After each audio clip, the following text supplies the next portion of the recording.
noche a la odontóloga huilense Gloria Polo, cuyo cuerpo fue atravesado por un rayo que le afectó órganos vitales. Hace 5 años regresó de la muerte clínica que le diagnosticaron los médicos a una segunda oportunidad. Gloria les contó que tuvo una experiencia alucinante mientras yacía tendida en el césped de la Universidad Nacional de Bogotá bajo un torrencial aguacero.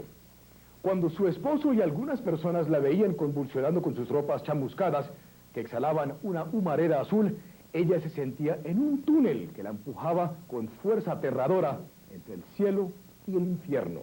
Suplicaba una segunda oportunidad. Pues bien, Carol Delgado investigó y descubrió una serie de hechos sorprendentes por los cuales Gloria Polo vive de milagro. Esta es la historia. Aquel 5 de mayo de 1995, a Gloria Polo un rayo literalmente le atravesó todo su cuerpo mientras corría bajo un torrencial aguacero en la Universidad Nacional de Bogotá. Entró acá, me quemó esta parte de los senos, me quemó el estómago, sobre todo en esta parte fue terrible, estaba totalmente inflamada. Gloria estuvo a punto de morir y milagrosamente se salvó, pero un mes después de estar hospitalizada, los médicos le dieron una terrible noticia. Esas piernas hay que amputarlas. Para Gloria fue la peor noticia de su vida. Con todo lo vanidosa que era, con lo deportista que era. Desesperada, Gloria nuevamente recurrió a sus oraciones. Señor, yo te pedía una segunda oportunidad y yo te doy gracias por ella, pero no me cortes las piernas. La amputación de las piernas de Gloria estaba programada para los primeros días de junio aquí en la Clínica San Pedro Claver. Sin embargo, 3 días antes de la cirugía ocurrió algo que nadie podía creer. Y empecé a sentir en las piernas unos correntazos y empiezan ellas a cambiar de color y el tamaño empezó a disminuir. Cuando los médicos llegaron a su habitación, saco mis piernas y empiezo yo, mire doctor, y a mostrarles los movimientos que había recuperado.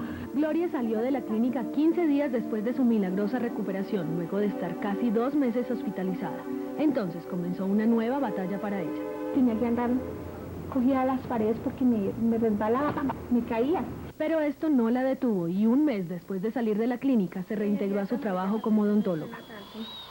Mi esposo había tenido una quiebra muy fuerte y el único medio de manutención era, en ese momento para mis hijos y para mi casa era yo, de manera que o trabajaba o trabajaba. 4 meses después, Gloria ya caminaba por sí sola, aunque evidenciando la única secuela que le quedó del accidente. Cambié el look del caminado. Cuando yo camino, a ver, mira, yo camino, el pie, este pie se me baja un poquito porque tengo el pie caído y esta parte, si ves, mira, yo apoyo sobre esta parte. Camino así como un cancito, pero camino.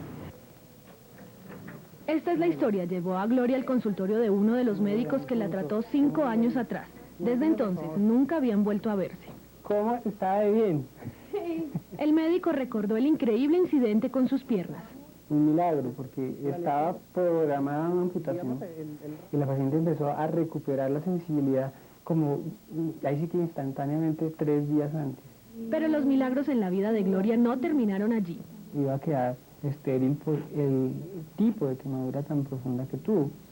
Coincidencialmente también recuperaron su función reproductiva. Sí, el 3 de septiembre de 1997, 2 años y medio después del accidente, Gloria dio a luz a María José. La niña bien, perfecta, gracias a Dios, sin ninguna enfermedad, sin ningún problema.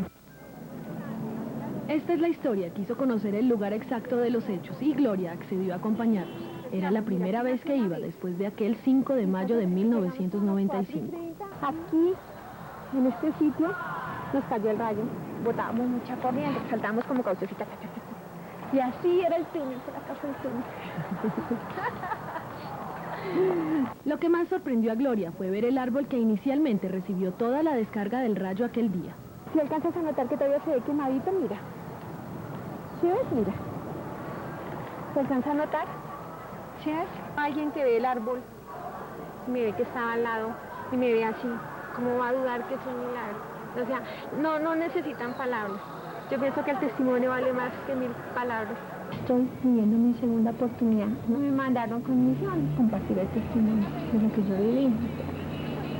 Esa es mi vida.